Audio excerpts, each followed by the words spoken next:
Hello and welcome to Basement Fodder, the only show whose host can make your back crack and your liver quiver. I'm Todd, I'm Dave. and welcome to the show, ladies and gentlemen. It's been a hell of a week for those of geek culture and wrestling culture as far as death goes. Unfortunately, we lost two icons, one of horror and science fiction, and one of the wrestling industry this week. We lost the amazing Sir Christopher Lee at 93 years old, if I'm right. Uh, Yeah, 93. Yeah. and we also lost the American Dream, Dusty Rhodes, who was only 69 years old. Yeah. There was also what else is it? The mom from the Goonies. Mm-hmm. She died. She died, yeah. And the original Yeah. King of Cartoons from Pee Wee's Playhouse died. Yeah, and there was also another like actor theater gentleman who died who was also around 90. So it's been a heavy week as far as like people passing, kicking the bucket type thing. Yeah, and I'm just going to mention this briefly because I don't want to talk about it a lot. But a lot of you guys know from my posts on my personal page and on the page in general that this has been a rough week for me too because it's the anniversary of my grandpa passing away 4 years ago. The 12th, which would have been Friday, was the anniversary, and it's been a rough week. But a lot of you guys have been really cool about everything and talk to me, and of course Dave's been there for me as he always is. But it's been rough, but I think I'm pretty much through the worst part of it now. Thankfully, the anniversary itself is over, and I think I can go back to normal now. Yeah. but you know, but yeah, thank you to everybody who's been so cool about it. But yeah, I mean, it was already rough enough, with that for me. But then Christopher Lee and Dusty Rhodes, those are two people to me that are like hugely important figures in my geek life. Yeah. Like God, Christopher Lee, like how can you even describe the prolific career that he had? He was in a metal band for damn sake. Like I mean, what 93-year-old guys do you know that were in death metal bands?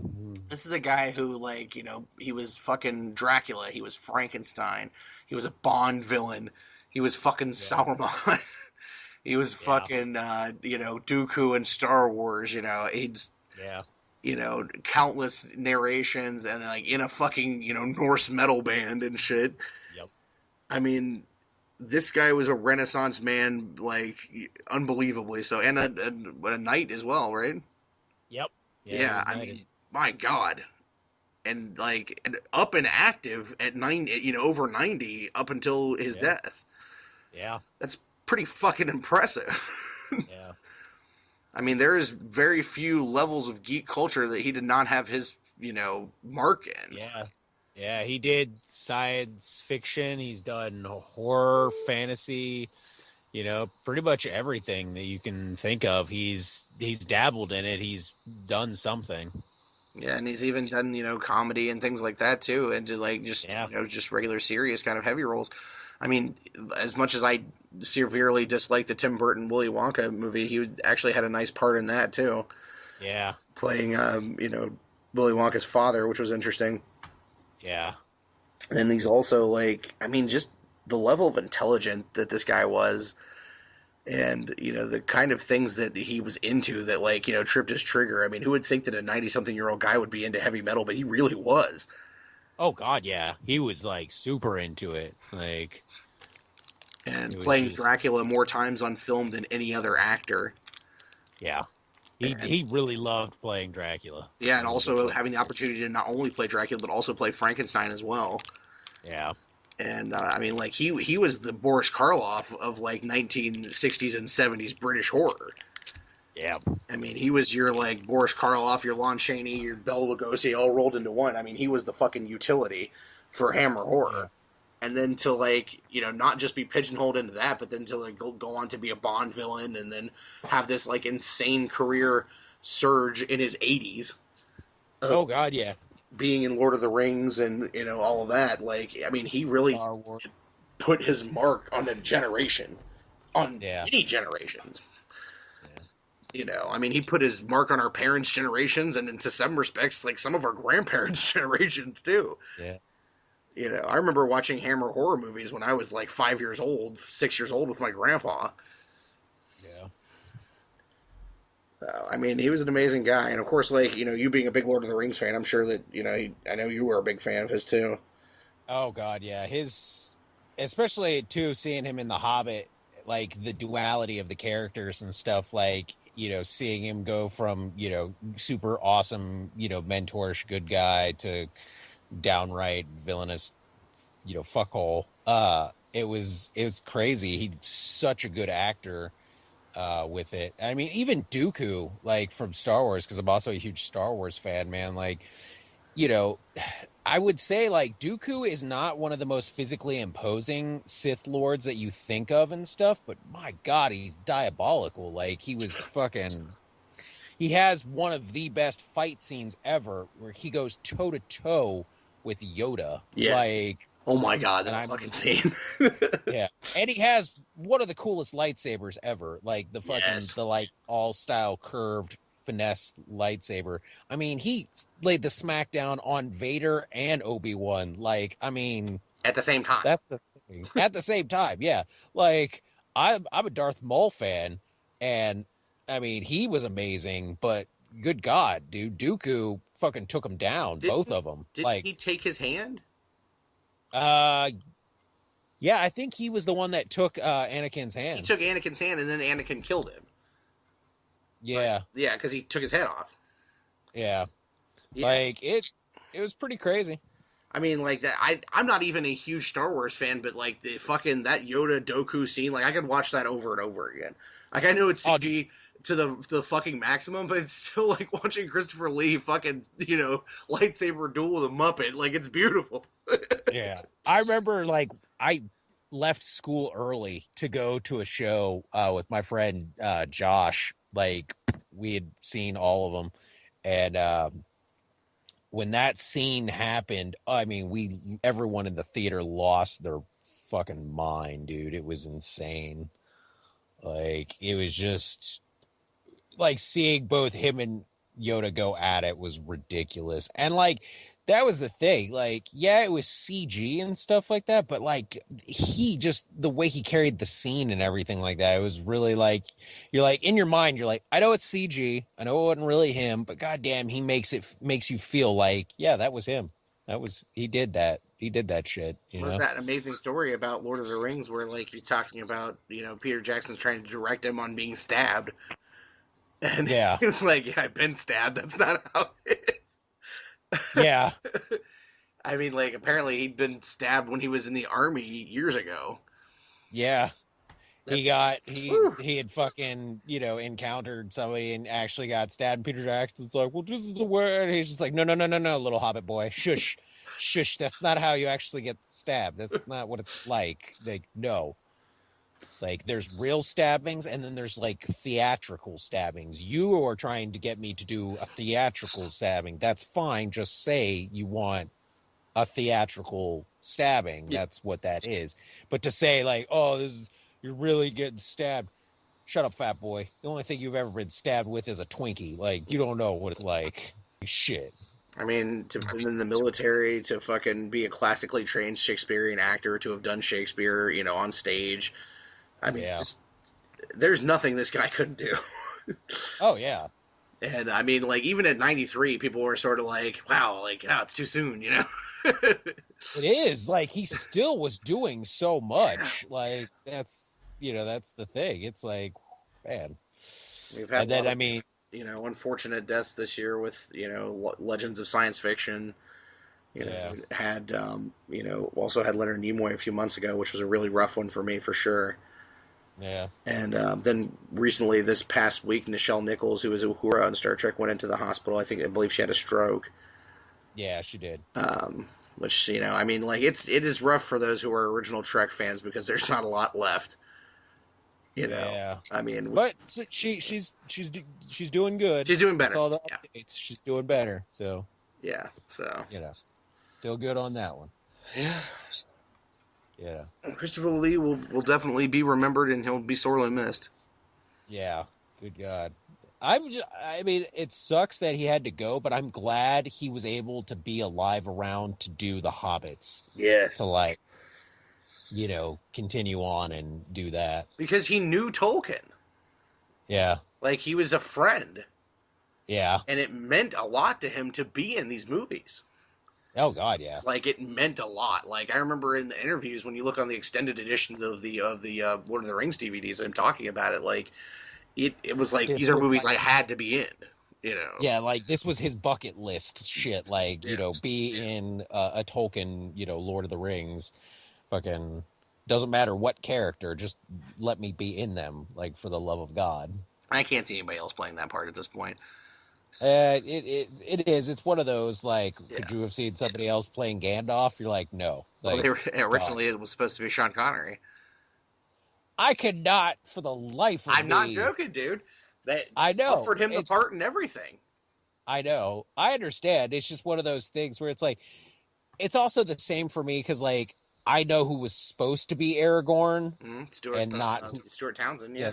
Yeah, yeah. And to me, it's like the things that could have happened that I'm like, I wish this did, and I'm glad this didn't. Like, I'm glad Sean Connery is not Gandalf. Me too. Yeah, that'd have been awkward. But I am not happy that Stuart Townsend was not Aragorn. If I could see Sean I am, Connery being anybody, it would be more like the King, like yeah, Rohan. Rohan. Yeah, Like King I'd see Rohan. that. Yeah, yeah, I could see him do that. But yeah, like it's just, you know, that's crazy. But Oh I mean, man. I'm glad that he got to finish them out. Me too. And it was really good too because it was like one of those things where it's like I felt it needed to happen too because like the just that little bit that he was in there, Hmm. like it really showed the change. Yeah, Like it it showed really that he set wasn't up, always evil. You know. yeah, but it showed you when that turn happened. Yeah. Like when that there it was.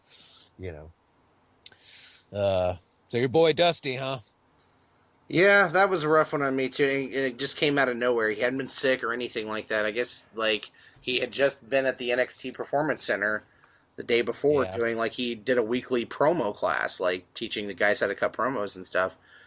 And about 6 o'clock in the morning on I think it was Wednesday or Thursday, he collapsed at his house, and they called the ambulance and took him to the hospital. And he had some sort of like he'd had a heart attack or some sort of episode or something, and they got him like stable, and then partway through the day his kidneys failed, and that was Yeah. the end. But there was no indication he had been healthy. Actually, he'd been healthier than he had been because he had Yeah. dropped a shit ton of weight. Yeah. He dropped some Well, it's weight. sometimes you gotta like. It's weird how that happens. Like sometimes people like you hear they're getting really healthy, and then all of a sudden they just keel over, Hmm. and it's like it's just crazy because you're like, what the hell? They were like doing really good, and it's like, I feel bad for fucking his kids, man. I bet, you know, that they're probably, which I feel it's like really rough too because I know Cody's having that thing where they've been doing a lot of stuff with like Stephen Amell. Yeah, yeah, And so it's like, man, it's rough on him because he's got to keep going, like, yeah. I keep doing mean, the show. he was very close to his kids. Yeah, Like him and Dustin had problems growing up, like when because he was on the road, all the time. And then yeah, when Dustin got married the first time to Terry Reynolds, they fell out for. I think they didn't speak to each other for 5 years because Dusty was very unapproving of it. yeah, And then the stuff with Goldust put a little strain on too because it was something that Dusty really just didn't like, at first. It was just something he was yeah, like, because it happened at a time where they weren't speaking to each other, and it was sort of like, Dustin couldn't explain it to him, yeah, and saying, this is what I'm trying to do. So he's basically just seeing what's happening on TV, and he's like, what the fuck? Is my son, is my son gay? Is my son, like, crazy? What the hell's going on? yeah.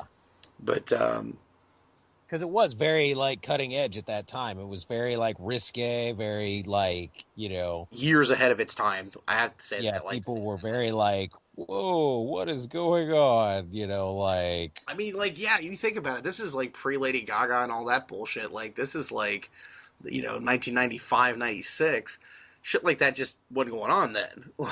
yeah, especially in wrestling because it was a very machismo thing. It was very like, and you're Dusty Rhodes' son. Yeah. Like you are the American dream. Like Mr. All American, yeah, you know, Famously, son. like Scott Hall refused to wrestle him, like Oh yeah, because like he was like, no, I mean, like I won't do a program with him and shit because of that. Because like Dustin kind of he did the gimmick so hard that guys were like kind of weirded out by him oh yeah. I mean that, you know, because he that, went method on it, you know. yeah. I mean, and you know what? Cody did too. Yeah, Like, yeah, but Cody, you know, and that's the thing. And everybody expected, like, when he came out as Stardust, you know, that was like, oh, okay, well, he's, you know, he's doing his brother's shtick. But man, it's not. no, it's not the same. It's it's not the same. Like Goldust was very, it was in that attitude era, so it was very Yeah, sexual and yeah, very like, you know, androgynous, you know, gothy type, just really fucked with you a lot. Cody, however, is not doing anything sexual. He is very like out there, you it's like know, super. like yeah, he's taken it to that like sci-fi fantasy level where he's Yeah, like, you know, I'm on Melmac, you know, waiting yeah, for the Starbase Koloth type because that's shit. his Like, thing. Like he's a sci-fi guy and he's a comic guy.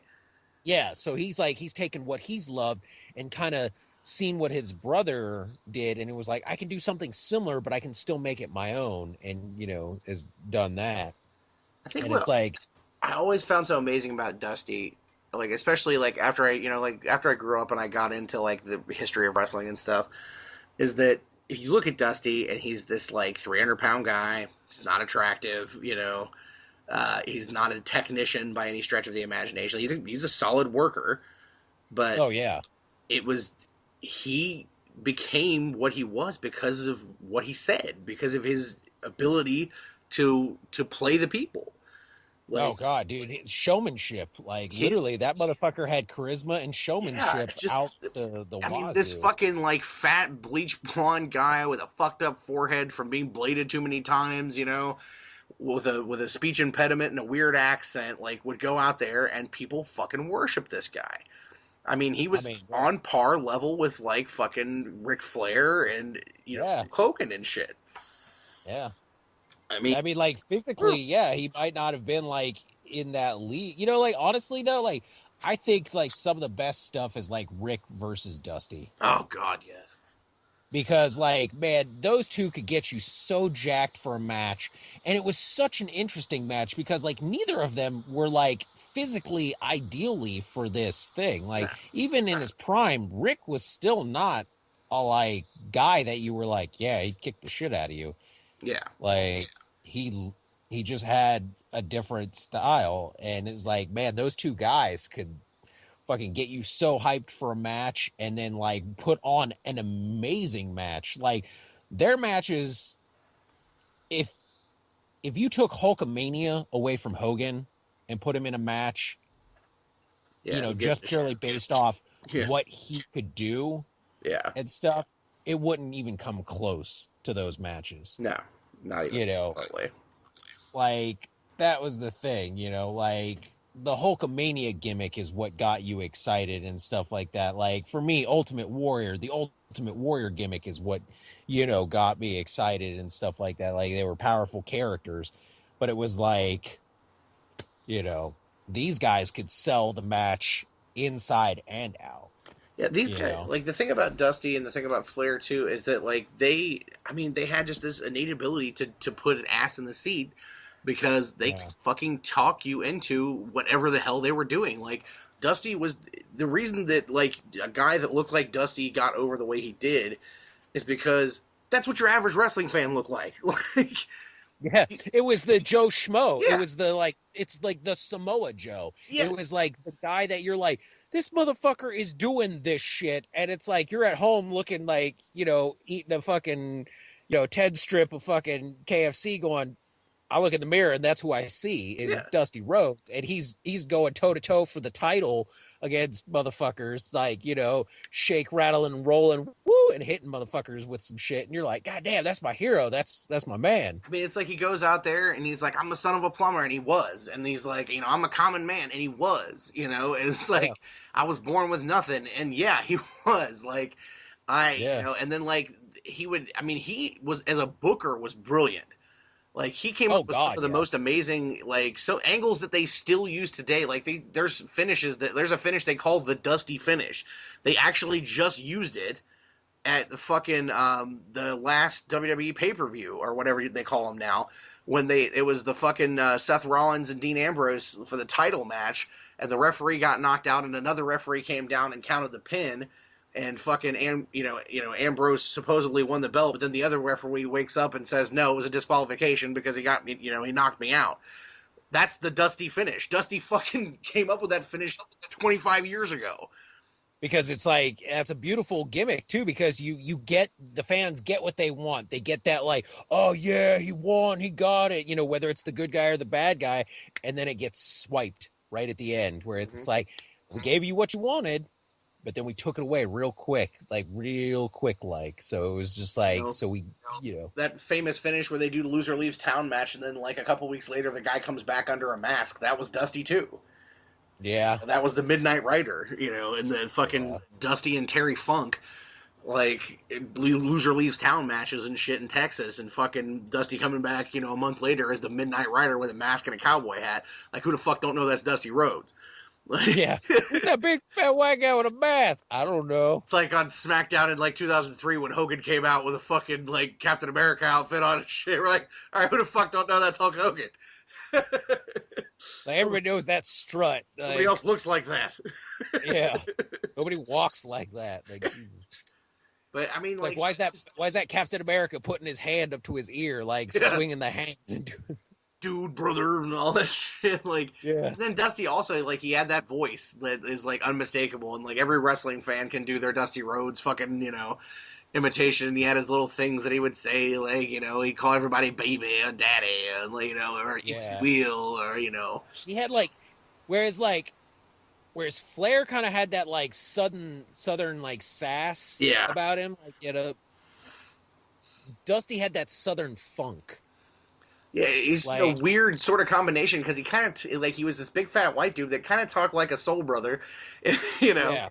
Like he talked like a New Orleans blues singer or something, but he was like a kid from Texas who spent most of his life in Florida, so he's got that weird amalgamation of like the Texas accent and the Florida accent at the same time, and he's got that speech impediment and shit. He just, he had something. Just quotes, just I mean, he made you fucking believe it, Oh God, yeah. Remember that famous angle and shit where like he's in the match with the fucking with the like Legion of Doom and shit and the Horsemen, and like he gets locked in the cage and the Horsemen do the Horseman beat down on him and shit, and they break his fucking leg. And like he comes back, and does the Hard Times promo, which is probably one of the most famous promos in wrestling history. And like you can just type in like Hard Times on YouTube and it'll automatically pop up. Like I'll post it later on because it's worth listening to. And like even now you're like, God damn, this promo would work now. Like, and that's the thing about that's the thing about Dusty's promos. It's like if you listen to Dusty's promos or Flair's promos, they'd still work today. Oh God, yeah. Some of these guys like Hogan, it's like Hogan promo works for Hogan, but it wouldn't work for anybody else. Well, I mean, the classic NWO thing. Yeah. That's like the best example of like the Hogan promo not working. Yeah, that's like them tried to do that shit. Basically, Hall and Lash were like, okay. Yeah, that famous story where they go to shoot those NWO promos and Hogan's in there cutting this like 1970s heel promo, and they're like, "What the fuck are we gonna do with that shit?" Yeah. And then them basically just being like, "What's up? This is what's gonna happen." And yeah, brother. And then the guy being like, "Don't worry about it. We'll cut it together. It'll be great." I got this. But I mean, that was the thing, because I think out of like all the gimmicks and all the stuff, you look at Dusty and you look at Rick, and they're probably the most honest guys cutting promos. Yeah. Like Flair was known to go off on a tangent. Mm-hmm. And just do, like, they pretty much just let him do what he want. And he would say, like, most of the shit he would say to these guys is really how he genuinely felt, Oh, yeah. Especially, like, if you look at the 90s promos, like, if you go to the network and watch those, like, mid-90s Nitro promos where he's talking about Bischoff and shit, that was real heat. Yeah. Like, he fucking hated Bischoff. Oh, God, he hated what Bischoff was doing to the company with the NWO stuff because it was basically devaluing every other person on the roster. and Yeah, making and him and the it was rest of one them of look those. like shit. Yeah, it was one of those things where it basically became like everybody on the roster wanted to jump over to NWO because it was like if you weren't NWO, you were shit. Yeah, exactly. Like, You weren't and making any that's what money. happened. And yeah, like you want to make money, you better be in the NWO. And then the NWO got so big that they had to split it in two, and then that fucking went to shit. And Yeah. like the only two for the longest time that were like, you had that was when Goldberg was still coming up. So I mean, you had him, but you had Flair and you had Sting. Like these were the guys that just did not, jump sides and shit. I mean, you had Luger, but Yeah, by fuck then he Booker. wasn't really much. Yeah, he wasn't much. They basically just got everybody they wanted and shit, and it was one of those things. Oh, I agree. And Flair was like, I "Fuck feel you, like dude." fucking like you look at Dusty. Like the thing about like the mark of a really great guy or a really great wrestler is that no matter what gimmick you give them, they can make it work somehow. Yeah, Dusty is a perfect example of that because when he went, he left, WCW and Crockett and he went to Vince in the '80s, and they Vince put him in that fucking polka dot outfit. I was about to say, are we going to talk about the black and yellow the polka dots? fucking Because the god polka damn it, the dots, headband. fucking, and gave him that like elderly black woman as a valet, like it. But he didn't give a solitary fuck. He went out there and he fucking boogied and danced and shit and was like, "Fuck you, man! I'm gonna make this shit sell. I'm gonna make this shit make money," and it did. Like Yeah. it's like Hell, there is a figure of that costume. multiple ones. Like Yeah, multiple. That's the thing. It's like he sold it so well that, like, not at that time. I mean, like, now they yeah, make figures too. Like, they have made over the generation, like, over the decades, have made figures of that costume. It's like, and it was the most atrocious looking fucking thing ever. But god damn it, he fucking sold that shit. he didn't give a Like solitary it's fuck. Went like, out there oh, I'm and gonna do. I'm fucking gonna take this big jiggly fat white guy with like almost let your soul glow blonde hair like Jerry curl, Mhm. and I'm gonna put him in this giant moo sized black with yellow polka dots. Oh, and I'm gonna give him a matching headband. Mhm. Because Mhm. headband's a great idea. And I'm gonna shove that shit because Vince, he's a fucking dick. Like Yes. about that shit. He does shit like that. And I swear to God, he fucking shake, rattled, and rolled his way into fucking title matches wearing that shit. Like, what do you want? What do you Into want? like I don't big give this. programs and shit with like Randy Savage, like fucking. I was watching like I actually pulled my Dusty DVD out last night. I was watching it, and like there's a fucking big program that he had when Randy Savage was doing the Macho King gimmick, and fucking it was like a mixed tag match with uh, Savage and Sherry Martel against Dusty and Sweet Sapphire, his 60-year-old black valet. you Oh God. know. And that shit worked. It was at WrestleMania. People were going ape shit for that because fucking Dusty brought out Miss Elizabeth. Yeah. And this was when Savage and Liz were like on the outs and shit, and fucking Sherry had come in and taken over. Yeah. Like fucking like the finish ended up being like Elizabeth caused Sherry to get pinned by the old woman. Like Fuck yeah. it's like Sold the shit out of that fucking stuff. it's Dusty. It's like he didn't give a fuck, and he was never like ashamed of it or embarrassed. He didn't give a shit. He's like they're like, all right, do some promo videos and shit where you're like a plumber or you're making tacos and shit, and he's like, all right, like, and he fucking did it, and the shit Dude, worked. I remember like the from the 80s promo where he's fucking like dancing Yeah, around outside with some motherfucking like kids in what look like the projects or yeah. some shit like that. And he's fucking just, oh shit, it's fucking Dusty dancing and shit. And you were like, get it, Dusty? Get it, motherfucker, get it. I just remember like the one that always pops into my head is the weird little like when they did the Survivor Series at Thanksgiving, and they were doing those little inset promos like what's every superstar thankful for this year, and like fucking Ricky Steamboat would be like, oh, I'm thankful for my dragon and shit, and like Hulk Hogan would be like, I'm thankful for all the Hulkamaniacs. Then they get Dusty on there and he's jiving and smiling, and they're like, Dusty, what are you thankful for? And he's like, I'm thankful for my polka dots. Yeah. And it just like fucking bebopped off the fucking screen and shit. I'm like, dude, he didn't give a solitary shit. He didn't have to be like that was a break for him because in Yeah. Turner he was running the show. Like Yeah. he was the booker. He was fucking like in main events and shit. Like he went to Vince and Vince was like, have fun. He was like, here's a stupid gimmick, have fun with it. And Dusty was like, fuck yeah, I'll do that. Yeah, like sweet break. Woo.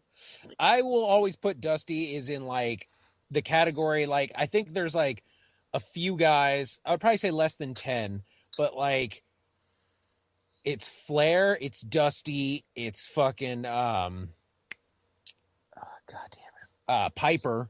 Yes. Like guys that didn't need, like whatever they did, they sold the shit out of Oh, it. God, yeah.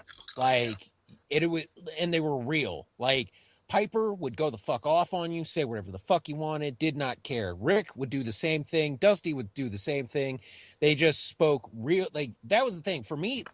Them cutting promos wasn't necessarily like cutting a. You know the difference between a guy cutting a promo and a guy just like going off. Yeah, and You that's the know. thing. Like Piper's a perfect example of that. You talk like Piper and Dusty both had that ability to go out there and talk from what they were actually feeling. Like there was Yeah. promos with Dusty. Like there was a program that happened with Dusty where like this was when like Dustin before he was Goldust was in WCW and he was the natural Dustin Rhodes and Yeah, I remember like he that. needed a tag team partner because he was partnered with Barry Windham and Barry Windham had gotten hurt and like he was going into some big match against like these big massive guys. I can't remember who it was now, but like Dusty came out there and like cut this promo like take this old broken beaten down old man and make him your partner, and like Dusty was crying, and I was like, Jesus Christ, man, this I remember that guy. because that was they both wore the cowboy boots. Yes. And like this Like, dude just like literally elicited emotion from me from watching a promo for a program that I didn't even watch. yeah. Like, Oh, dude, oh my Piper's done god. that to me. Oh god, Piper Piper will is fucking like definitely hurt done your that soul. shit. Oh God. Like for me, Piper was amazing because like in the early times, you love to hate him because he was such a bastard Mm-hmm. and shit like that. He was like the most honest, dishonest bastard of them all, Yeah. and it was beautiful. Like, and I loved it and shit like that. But I loved it when they brought him back, like during the NWO shit, and he was broke and he wasn't this, he wasn't like he was still the same Piper, but physically he wasn't the same Piper. Yeah. And like they beat the shit out of him. I mean, like he got the surgery on the hip, and I mean they fucking mauled the shit out of him like a pack of dogs. And I mean he was just fucking selling that shit beautifully, like just fucking like tears in his eyes, screaming bloody murder, hanging off the fucking ropes and shit like that. Like, you think you've broke me? You think you've broken me, Hogan? Like, you should know better. Like, I'll fucking one leg, even if I have one leg, I'll hobble down there and kick your ass. Like, and I was like, I was in tears because I was like, God damn, because I thought they were really breaking the shit out of him. Like, they were mercilessly motherfucker, and nobody came to save him. Yeah. That was the thing that pissed me off so fucking bad too. It was like, it was at that time where it was like, they would do those big saves where it was like, especially in WCW, where they'd have those big save moments where like Luger would run out or fucking somebody else would come out and save somebody. Nobody came out to fucking help fucking Piper, and he fucking just got mercilessly fucking stomped. And then he was like, you think that's gonna stop me? You think that's gonna break me? Like, you're gonna have to fucking kill me, Hogan. Like, and I was just like, you and your little NWO flackies. I was just like, oh my God. Yeah, I remember that because like that was one of the first big NWO feuds. It was like Yeah. Piper was kind of the guy that they brought in to be like the counterpoint of Hogan. He's like, you're the legend, I'm the icon. Like, Yeah, because it was like there was Sting, but I'm the one that you haven't beat. yeah. Because all that time they spent together, in WWE, other than like a tag match here and there, they never really had that one big singles program. Nope. And Piper was like, you wouldn't give me a title shot. You duck me. Like, Yeah. you can't beat me. Yeah, because Piper was wrestling like Bret Hart and shit. Yeah. Like People who can for actually like work. intercontinentals and shit, That I think that was one of those things that always kind of pissed me off. I was a Warrior fan, but I was offended by the fact that Warrior as an Intercontinental Champion got a title shot against Hogan when fucking Piper never did. And Piper wrestled way better wrestlers than he did. Like, Hogan took on Ultimate Warrior. Piper was wrestling the Hart Foundation, like guys that Yeah. were amazing technical wrestlers that could fucking wrestle rings about like around Hogan and anyone that he's ever wrestled. And like he never fucking they always cut over like, no, you stay down there. You're like mid-level That's the thing. The guys. story behind that is, and this happened with Jake Roberts and with him, is that, Yeah, um, Jake's on that list too of yeah, guys that like cut amazing they promo. would like try shit out at house shows, and when they tried out Piper and Hogan at house shows, people cheered Piper more than Hogan, Yeah. and they were like, "Well, I can't have that," Yeah. so they wouldn't do the program. And it was the same thing with Jake Roberts when they put Jake Roberts against fucking Hulk Hogan at house shows. Jake got more cheers, Yeah. and they were like, "No, Hogan's number one. This can't happen." Yeah. Which is bullshit because it was like, man, those guys to me were like the best because man, they were so not only were they great you know, like with Flair and Dusty and stuff like that, they were average guys. These were guys that were built but not built like fucking behemoths. Yeah, Like these were your average guys that were good technical workers or technical wrestlers and shit like that. Like they were amazing and they had it. They had that it factor of like charisma, but not like that over the top like oh yeah or like hey brother type shit. It was like real talk. I never heard a fake voice come out of Flair, Dusty, Jake, Piper, none of them. They always spoke like this is me, this is how I talk, this is how I'm gonna tell you what's gonna fucking go down, like you know. yeah. I tell you, like the wrestling world is poorer for the loss of Dusty Rhodes. Oh god, yeah. The fact that he was down there working hard, with the guys in developmental, Yeah. I teaching these kids how to talk. And then what the sad fucked up thing about that is that they let him go down there and teach promos that they will never let these kids cut because it's all scripted. It's like, what the fuck? You're wasting Dusty Rhodes. Come on, man. Let these kids actually yeah. cut promos that he's telling them how to cut. You know. Yeah.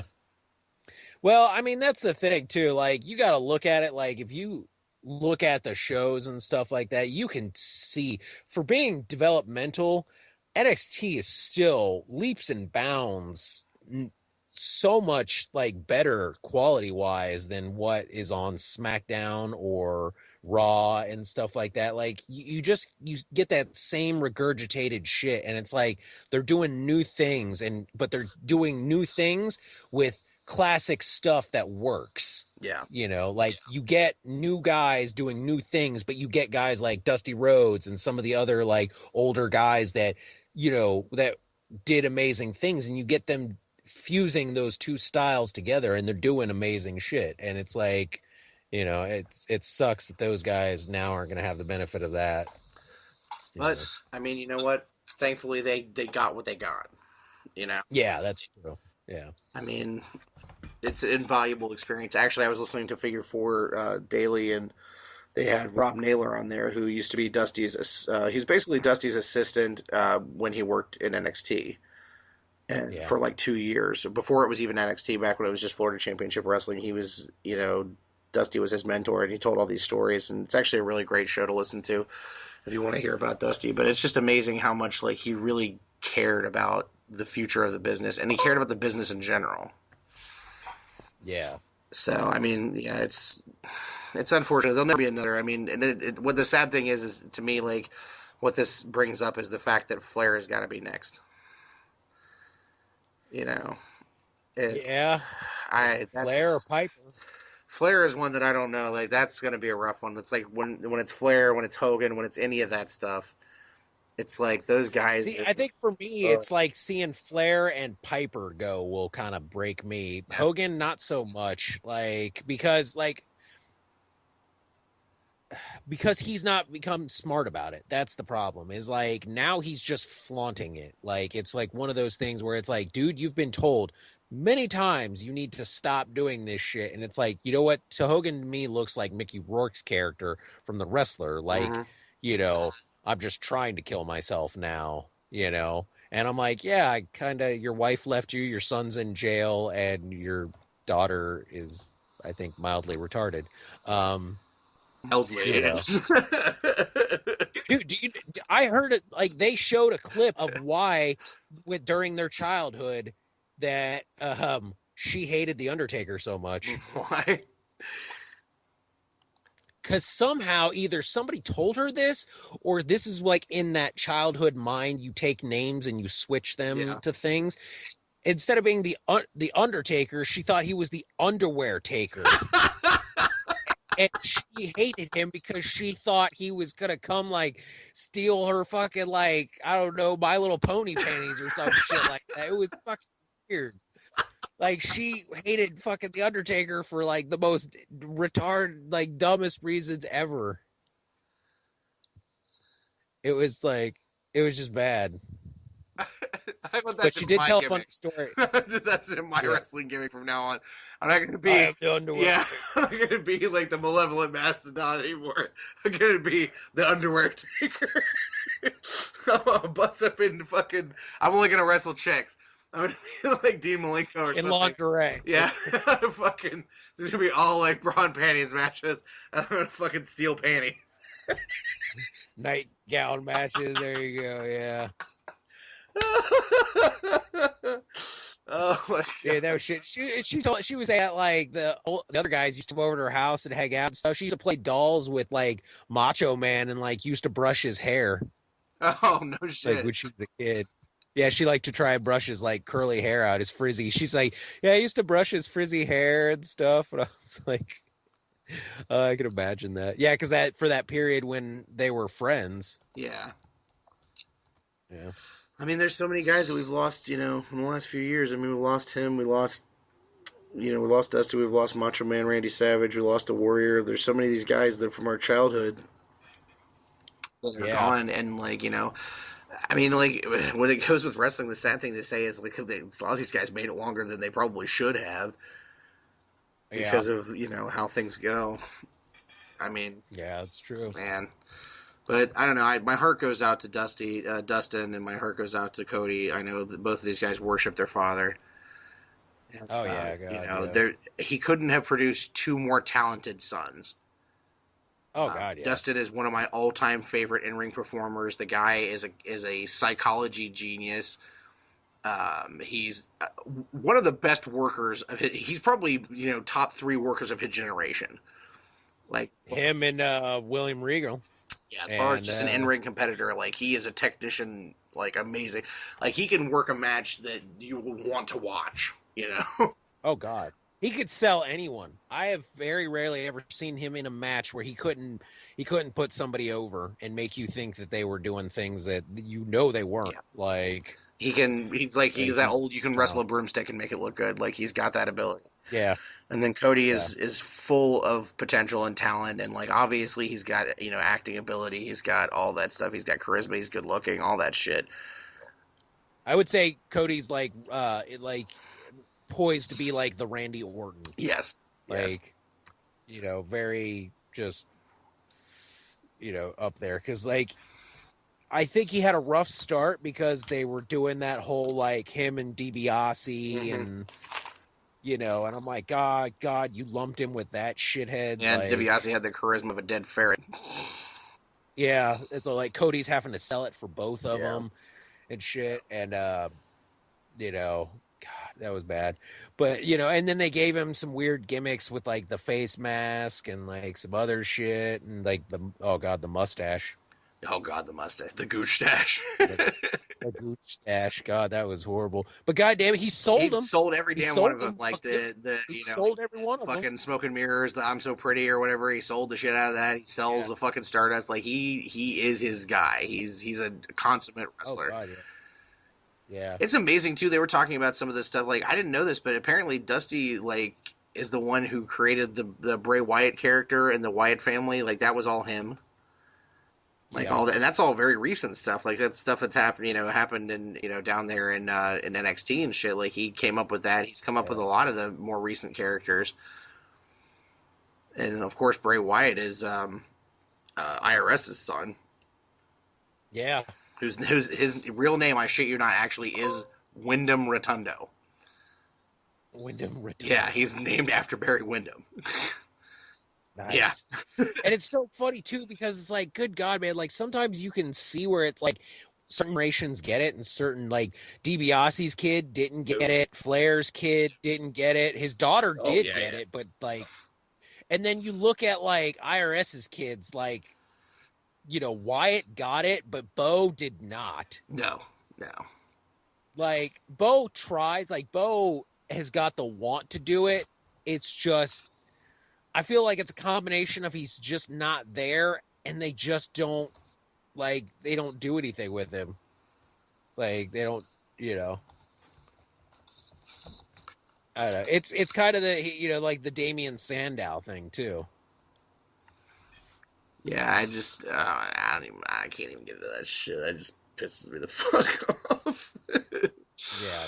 But I mean, like, yeah. I mean, just to close out on Dusty, like, it really did hit me in a hard way, and like he has been a hero of mine as far as even when I was a kid, and then even as more as a grown up when I found out, the behind the scenes sort of things about him, and also he's responsible. I'm not joking for the Shockmaster, which is one of the biggest fails in wrestling history.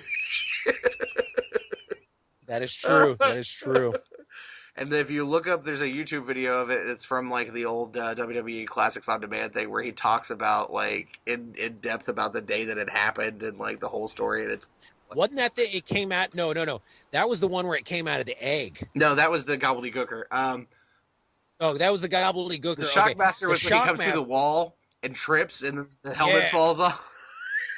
Yeah. And like Because he like plowed through that Dusty fucking was thing. like, they did the stunt earlier in the day, and like they went through the thing and it was fine. Well, when whoever put the wall back together, they put like a 2x4 at the bottom of it that wasn't there before. Yeah. And so the guy who was in the costume was Tugboat, Fred Ottman, Yeah. and Yep. he said like they the thing goes off, and then like they called him Uncle Fred because like he was kind of like a brother to Dusty. He was like, Uncle Fred goes charging through the wall and fucking falls on his face. Helmet goes flying across the thing, and you hear like fucking Sid Vicious and no, it was Davey Boy Smith. You hear Davey Boy Smith in the back going, "Did he just fall down?" Yeah. And fucking, they said like when it happened, Cody was a little kid, and Yeah. Cody was like watching the show at home because it was live, and he was like, "Is that Uncle Fred?" Yeah. Pretty much. Oh god. That shit was hilarious. Oh. Like it was like there were so many bad like things. There was the egg with the gobbledygooker. Actually, I just watched that on VHS like not too long ago. I think that was what the Survivor Series Yeah. or the Rumble. No, I think it was the That was Rumble. Survivor Series with the egg. Was it the Survivor That's Series? where it Okay, happened. it was either Survivor Series. Yeah, and it was like you waited the whole fucking time, and then all of a sudden it was a dude. It was the gobbledygooker, and I was just like, Yeah, and it's a guy in a "Are you turkey fucking-" suit, and Gene Okerlund's fucking doing a yeah, dance with him and shit. And you know what the yeah. fucked I up was thing like, about that is like they carried that fucking egg for like 6 months, man, and like built that shit up, and that's what came out of it. I know. I was just You like, know what they were trying to do is back then the San Diego chicken was like crazy popular, and they were trying to basically create their own version of the San Diego chicken. And it failed no, like as miserably as it no, possibly could. no. It's just it's so bad, so goddamn bad. I swear. I mean, as we could talk old wrestling forever, but yeah, like just in Yeah, closing, because it's the best wrestling. It yes, is the best. I don't care what he says. Everybody will be like, "Oh, the Attitude Era." I don't care. You give me 1980s. yeah, Give me the 80s wrestling back. That to me was some of the best shit ever. Yeah, there's stuff that like the new stuff like styles like oh, lucha and like high fly and like hardcore stuff. I love all that shit. But God, that 80s wrestling had some of the best classics, good guy bad guy feuds of them all. yeah, I agree. Like, it was great. Well, I mean, our thoughts and prayers go out to to Dusty and Dusty's family, and also to Christopher Lee's millions of fans and friends and family as well. But I think we had some other things that we were going to talk about before we eat up the entire time, because I didn't realize that we'd talked that long about wrestling, but I should have known. But Yeah, it was like it always happens. it always happens. But there was some casting news this week for the Daredevil show. John Barenthal, who you guys remember as Shane from Walking Dead, was cast as Frank Castle, the Punisher. Yeah, which was really interesting because they were not like they played this one really interesting as far as like they had just got all those characters back, Blade, Ghost Rider, Punisher, and stuff, and they were all like, "Oh, we don't know what we're gonna do with them yet." You know, we were kind of like they played it very like we don't know. We have them, we can do stuff with them. We're just not sure what we're gonna do yet. And at the time, it had just there was still a lot of heat coming from the Daredevil show about how, really good it was, and they're excited for season 2. And there being a lot of talk about Bullseye and Elektra, because those are, pretty much main characters for Daredevil. Yeah. And then, there was some talk about, okay, well, would you give the Punisher and like Blade and Ghost Rider their own shows, or would you bring them into like one of the shows that are coming out? How would you do it? And then boom, out of nowhere, they were like, "Yeah, we casted John Barenthal as Frank Castle, and he's coming in season 2 of Daredevil." Like I saw the logo for the season 2 Daredevil, and it's bullet holes all in it. Yeah. And basically, they're like, he's come to clean up Hell's Kitchen, and he'll punish anyone who gets in his way. Yeah, and I tell you, like some people were like, "Oh, I don't know," and I'm like, "Really?" Because I think that's brilliant casting. Like, dead This is on. one of those ones where it's like normally there's some other castings that I'm usually kind of very like, I don't know, or I'm like, I think that's horrible, Benedict Cumberbatch. But like, you know what? This is one of those.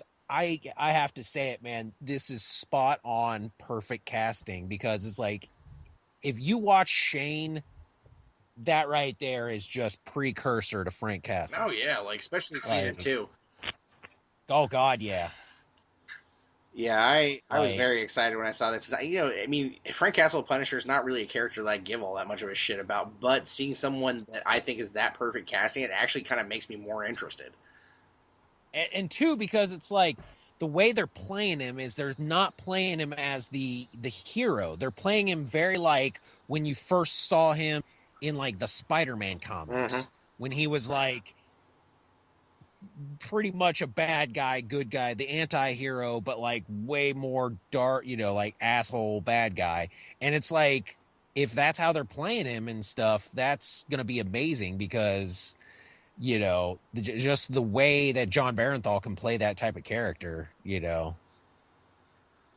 like that's the thing, man. Like you said, season 2 is like, as much as you want to hate Shane, you can't. Yeah. Like, you can only hate him a little bit. You understand Shane's motivations so much, and that's because John Barenthal sold it. Oh yeah. Like everything and shit.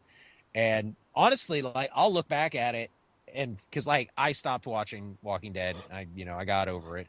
But like for me, if people are like, if you had to pick between Shane and Rick, I'm like, I'm picking Shane, honestly. Like, yeah, he might have went like a little batshit crazy and stuff like that, and he might have been extreme. But you know what? Like, I like his character. I thought he got shit done. John Barenthal did an amazing job. Like, to honestly say, I cannot stand Rick Grimes in I don't know if it's because of the character or the guy acting him and stuff. And I'm not saying that guy's a bad actor. I'm saying he's so good at he's so good at playing the character that I just don't like him. But I was like, Shane's amazing, and I think John Barenthal's going to do an amazing job. Yeah, I agree. I definitely, like I said, I think it's spot on casting for sure. Now, there's been some other stuff too, talking about, speaking of Benedict Cumberbatch, there's been a lot of talk recently of like the Doctor Strange movie. There was talk of like an interesting casting as far as like the Ancient One possibly going to Tilda Swinton, Right. which a lot of people were very like. Now it's not confirmed. They're just like, there's rumors of talks and stuff like that. But it is very one of those like, that is a huge departure from, anything in the comics, because he's usually an old Asian guy, not a yeah.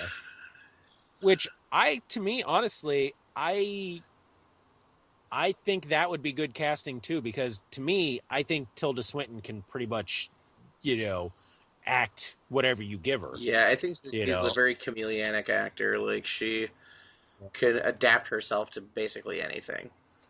yeah, and she has those features. Yeah. She is like, she's a woman, but she can portray herself in such an androgynous Yes. way as she can play. Like in Constantine, Mm-hmm. she was Gabriel. Yeah. And dude, she did an amazing job. Not once was I like, oh yeah, she's a chick, or yeah, she's a dude. No, it was just like she's Gabriel. Yeah. Whether Gabriel's a male or female doesn't matter. She's that character, and she did an amazing job. She's one of my favorite. I think her and the guy who played Satan. Oh yeah, Peter Stormare, he's fantastic. Yeah, those two for me were amazing. They made that movie great. So I would love to see her play the Ancient One. That would be awesome. Now, another one that I believe this one did get confirmed is the guy playing Baron Mordo. Mm-hmm. And I cannot say his name to save my life. Me either. I'm not even gonna try. I'm not even going to try either. If any of you have ever watched Serenity um, or 12 Years a Slave, it was in Serenity, he played the main bad guy who was hunting down the Firefly crew. And in 12 Years a Slave, he was the main character. But he is playing Baron Mordo. And from all, they've cleared this up a little bit because I've read multiple articles on it, is basically he is Baron Mordo. He's not necessarily a bad guy. I think they're basically doing the still in between where he's kind of, he's around, but he's not a main villain yet. Yeah. And they had talked about him being an amalgamation of a bunch of other characters, but they've kind of clarified that too, is he's mainly Baron Mordo, but he's going to have aspects from smaller characters that were in Doctor Strange's mythology involved in him. Right. So I think this should be interesting because I've seen him play a bad guy before, and he does a really good job. He does a believable job as far as it's not like one of those you hate him, but you understand the motivations. That's the thing. So, yeah, I definitely. Even though I think that from what I've seen of him, he's a very good actor. Yeah, and I mean, even though I'm not a huge Benedict Cumberbatch fan, and by huge I mean I'm not at all. I'm just not. I think he's probably a decent actor. He just doesn't. I'm not on that bandwagon. I don't care about Sherlock. I think he looked. We've talked about it before. Like I'm just like, he exists. Like I don't see what the fucking big deal is. Like, okay. Honest to God, like if you had to give me like, okay, you have to rate Benedict Cumberbatch's performances and stuff like that. Sherlock's not even in the thing. Like I think he did a good job as Khan. Oh yeah. Like I liked his Khan and Smog. I liked Schmeow. So whatever. It's not going to deter me from going to see it. No. It's not necessarily somebody I would have picked, but I think with the way they're going with the rest of the casting for this movie and who's directing it, I am wholeheartedly excited because I'm mainly excited for the director. Oh, really? Yeah, because it's a horror director. I think it's the guy who did The Conjuring. Yeah. Mm-hmm. Yeah. So I mean, it's supposed to be. Now they're not saying it's like a horror film because it is Marvel and they want to try and make everything, family friendly so they can get the most money they can get. But they've made it very known that this is a magic supernatural, movie world, and you have this guy directing it. So, it's going to be very, ominous, and there are going to be scary, surprisey, thrilly moments and stuff. So I'm very intrigued because we love The Conjuring. Oh my God, that movie was amazing. So I'm definitely excited. Do you know if they have confirmed whether or not that Dormammu is going to be in the movie?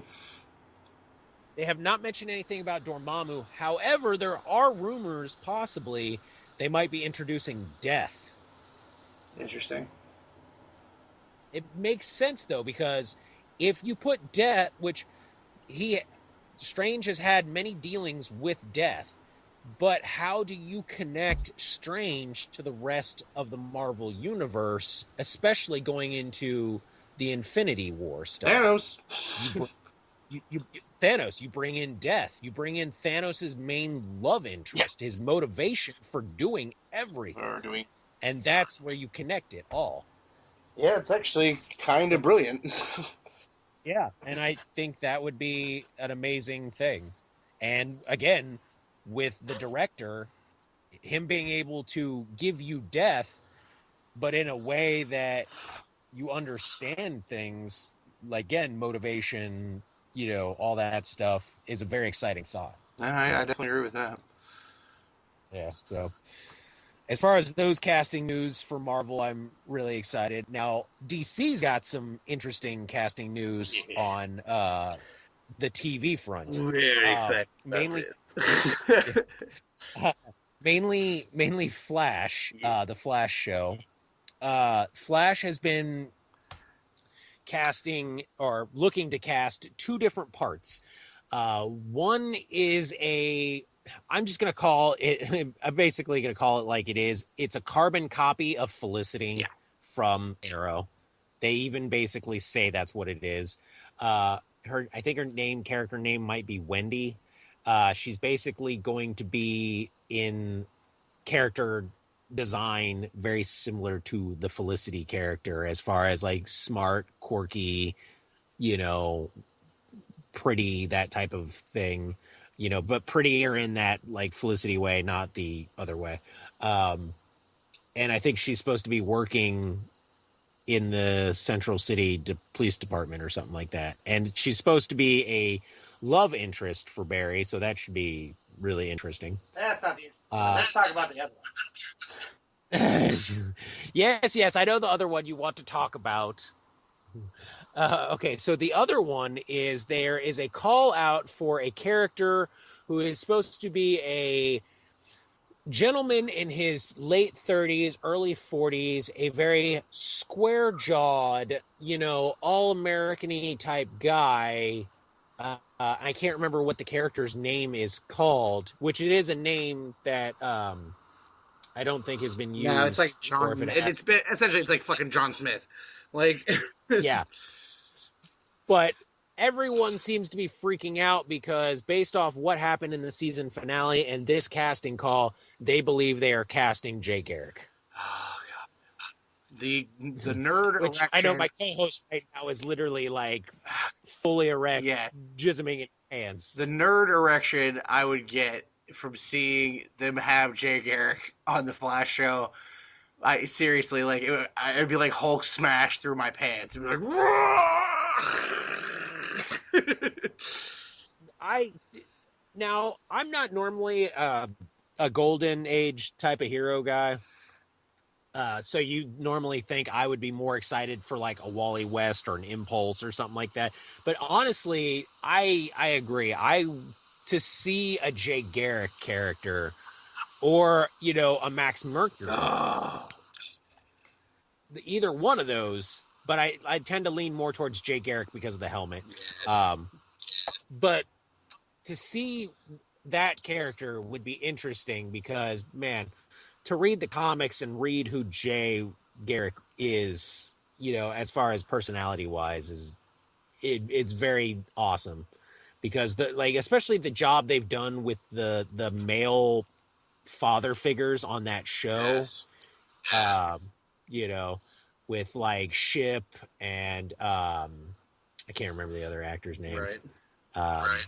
But man, they have brought some very like strong, father figures. And to see, honestly, to me, in my head, when I see Jay Garrick in the Flash show, I actually just think of John Schneider from Smallville Oh, yes. with the helmet. That to me, that is who Jay Garrick is, and that's who it should be in my mind. For me, perfect casting, John Schneider as Jay Garrick. Just saying. Yeah, I mean, like I think he's too old like as far as what they're looking Probably for. he is. But yeah, I see what you're He talking is. about, though. But God, he's perfect. Like that to me is the Jay Garrick, is the Smallville Jonathan Kent, It's so funny the to me. John The Stewart. person who keeps popping in my head, and I know it's weird because like you wouldn't necessarily think it, but the person who keeps popping up in my head is John McGinley, Dr. Cox from Scrubs. Oh, no, I can Because see he's that. got that smile, he's got that lantern jaw. He's, for an older guy, he's very well built. He's Yeah, about 50, which in my mind, Jay is about 50. Like, yeah. I know they're trying to do a little bit of a yeah, younger version, but I'm like, to me, it's still, I've seen him in enough stuff other than like Scrubs yeah, to know that he can do that like fatherly, even Scrubs, he does that fatherly thing really well. And Jay Garrett can be kind of a yeah, smartass and he's got that sometimes. look too. So, He's got the look. Like, he's yeah. got the curly hair kind of, and Jay's always had the wavier hair. And you could give him the gray Hmm. streaks on the side, and like, dude, that'd be like, oh my god, that'd be so fucking awesome. Yeah. I think he could do it. I think that would be interesting Yeah, stuff. I could definitely see That it. Yeah, I know you're excited that, that's a possibility. That's a thing that's coming. Just as the prospect, because there's So, so many amazing Flash universe characters, like you were talking about, like Max Mercury is so awesome, and like Impulse and Wally and Jesse Quick and Johnny Quick, which a lot of people are like, it's kind of the debate is split because a lot of people are thinking it might be Johnny Quick. it could be Johnny Quick too. That's another thing. But I thought Johnny was a little bit younger though. Johnny is like 30s ish, late 30s, I would say. Is he? And like Really? he's also like using the scientific formula to tap into the Speed Force. That Yeah. brings up like that opens up the categories for like Jesse Quick also, which Liberty Bell later on, and like it all ties into that sort of Justice Society kind of universe. And if you're going to bring in characters like Jay and stuff, like especially if they're going to go with the alternate timelines thing because of the time travel, Yeah. that's stuff that can branch out over the shows. Because like, yeah, not only are they doing it with Flash, but they're doing it with the DC Legends of Yeah, because Tomorrow. you got to figure they're You using know, Hawkgirl, and with Hawkgirl automatically that's going to go to the Golden Agey stuff. yeah. So, I mean, I just the prospect, like, just the DC universe of shows, it just the prospect of what they're doing just makes me giddy as a fan Yeah. because they seem to understand, and they And really get what the fuck we want. oh yeah, I know I don't think you didn't get to see it, but I did when the Supergirl pilot Yeah, leaked. unfortunately, I didn't, but I've heard good things. I at first there was a lot of blowback from Yeah, it, from like the trailer and all kinds of stuff about, her not being a strong female. I watched it.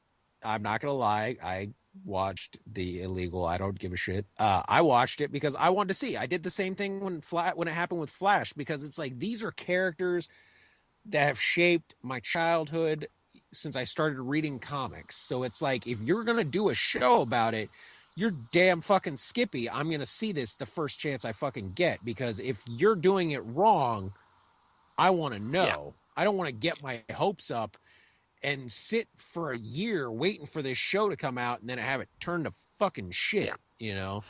Like, so I was gonna watch it so I knew whether or not I even wanted to, and I will watch that show every episode. I I like what they're doing with it. I I think having read the comics, understanding the character, and then watching the show, I I feel two things. One, I feel they're going in the right way, but two, I feel they may not have cut the trailer in the right way, I would which definitely is say actually, that seems to be the case.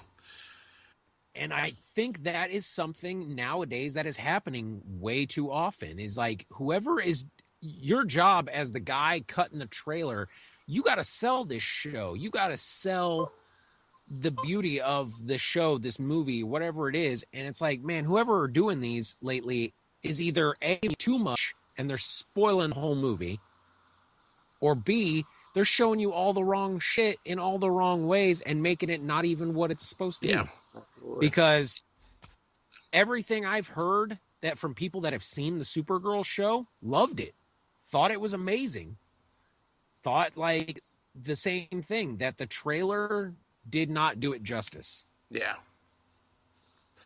And like, now I know right now they've basically, you know, what is it, CBS or whatever has basically put the nano on the Yeah. crossovers.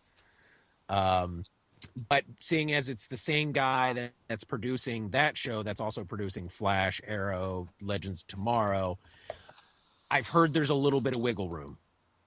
Like maybe not first season, but it might be able to happen, you know. And oh God, the hope and dreams of like seeing fucking like a Supergirl flying through the sky as you're watching Barry run down the street Oh God.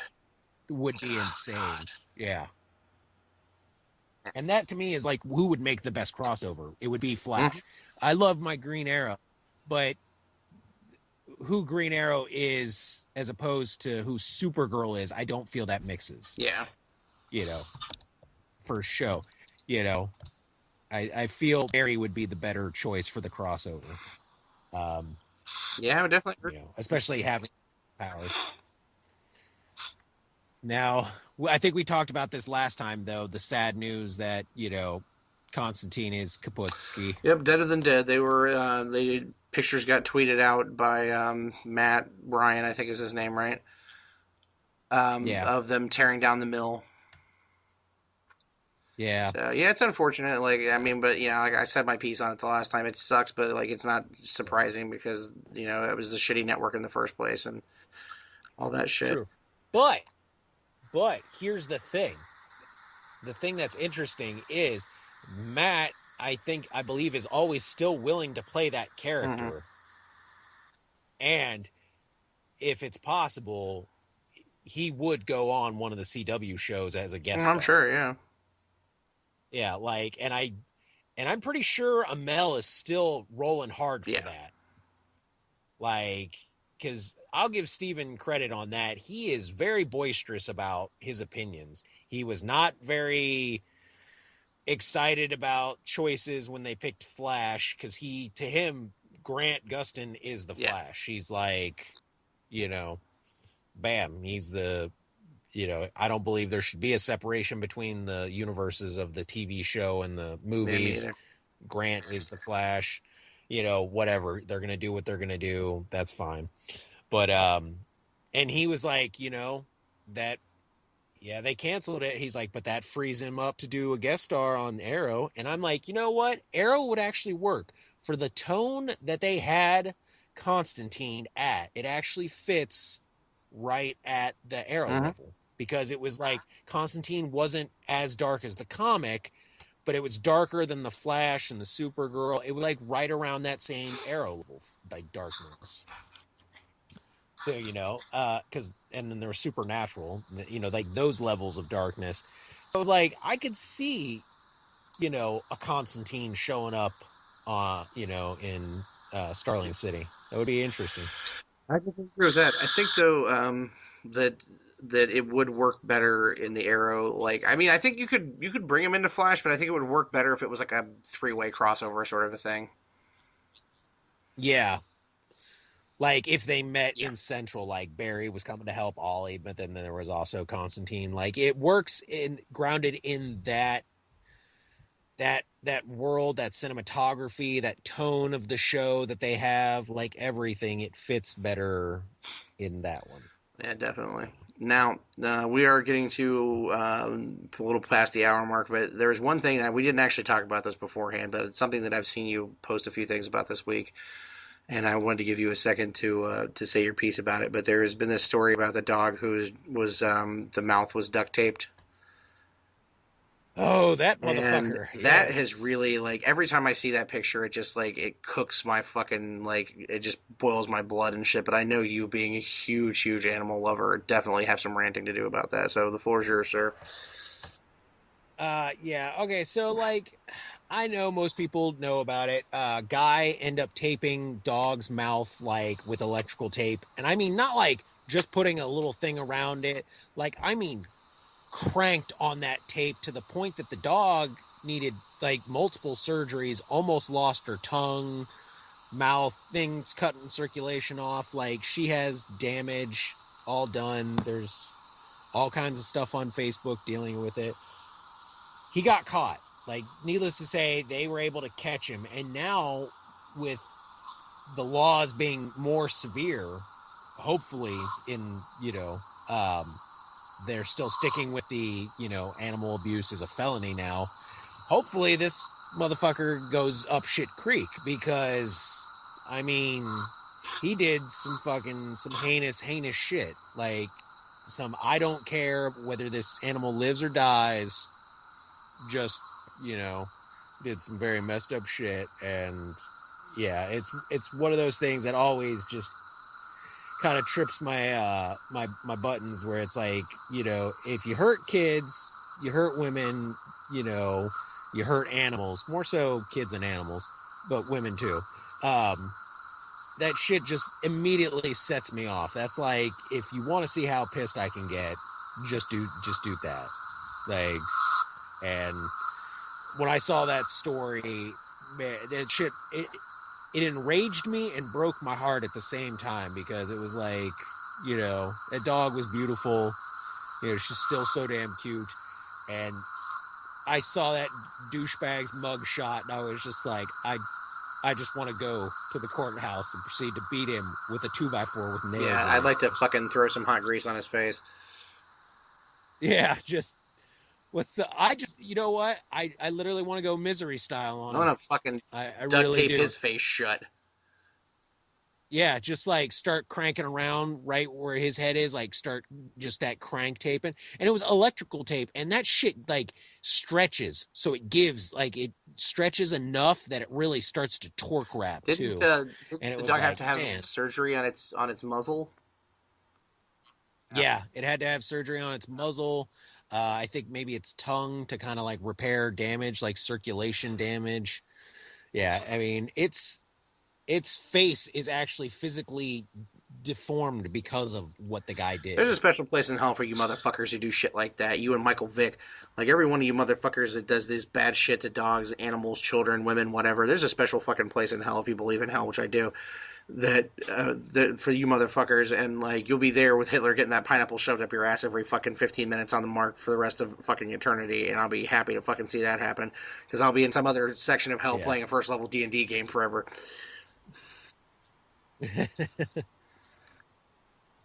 I'll be the guy holding the baseball bat or the 2x4 that slams the pineapple up fucking said dude's ass. Just like, wham! Like, I gotta get back to my D&D game. Let's hurry this shit up. Yeah. Don't even worry. Scott will be storytelling that one. How much is rope? Hold on. Let me get out my tablet and tell you. I can't get Wi-Fi in hell. I can't get On that pleasant, pineapple up the ass note, we're gonna go ahead and wrap it up for this week. Yes. It's nice to have a break from the live appearances. It was a lot of fun to do a lot of them there, but man, almost 4 in a row was a little bit rough on me. I was about to say, I'm like, man, it gets a little all about rough. the nerd life, dork life, but fuck me, man, con life can be a little bit of a bitch.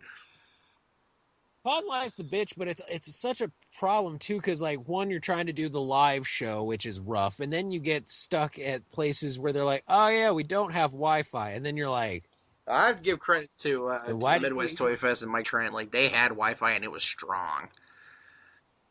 Yeah, that one I've heard a lot of good stuff about, so that, like, that's a good one and stuff. And I'm like, I'm not talking bad about the other ones. It's just, I'm saying not having that stuff does make it a lot more difficult on said podcast people, So yeah, so I'm not sure what our next live show is. Like, unless something comes up between now and then, it's probably not going to be until like October, as far as that goes. That's okay. But yeah. Since so much stuff has been popping up, it's probably going to be before that, I'm sure. Oh yeah, so, probably. You never know what we'll get the next call for. So, but we've had a lot of fun doing it, and it's an absolute blast. And we're waiting on confirmation now about press passes to Indie PopCon. So hopefully we'll get into that one as well. and be able to do Yeah. that. But that's going to wrap it up from this week, and we'll see you guys next time. This week from the basement, I'm Todd, and I'm until Dave. next time, the basement door is closed. Yeah, Later, just. bitches. More dog.